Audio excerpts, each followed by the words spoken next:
and uncorrected violations of the OSCE commitment and international norms by the Russian Federation.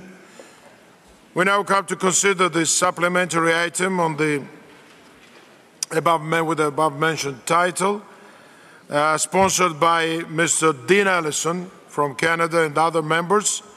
6 amendments have been tabled to the draft resolution, and I'd like to call Mr. Allison to present the supplementary item. Thank you very much, Mr. Chair.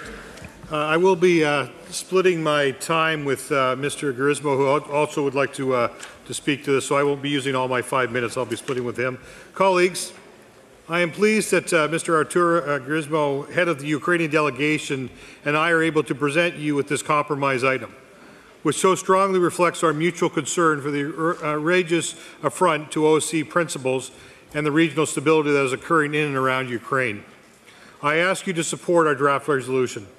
That this crisis is occurring just as the OSCE is celebrating its 40th anniversary, I believe, represents a major setback for the OSCE community and its accomplishments.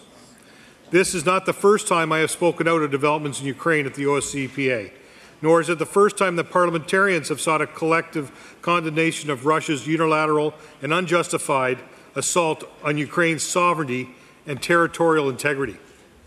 I know that many of you share my concerns and have closely monitored the illegal annexation of Ukraine's autonomous Republic of Crimea and Russian military involvement in certain areas of the Donetsk and Luhansk regions. A firm and united response to Russian aggression in Ukraine continues to be essential. We must maintain pressure on the Russian Federation to adhere to the Minsk agreements and to respect Ukraine's sovereignty and territorial integrity.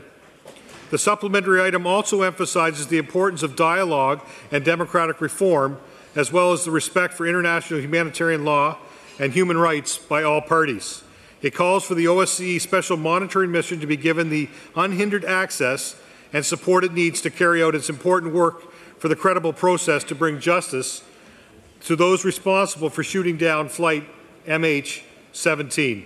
Ladies and gentlemen, this supplementary item is as much about our concern for the events in and around Ukraine as it is for the future of the OSCE, an organization whose principles and commitments were established 40 years ago in order to uphold an international order devoted to enhancing peace and security and to the peaceful settlements of disputes. Colleagues, I ask that you vote in favour of this compromise supplementary item, which calls on the Russian Federation to respect its OSCE commitments, international norms, and the sovereignty of other OSCE participating states.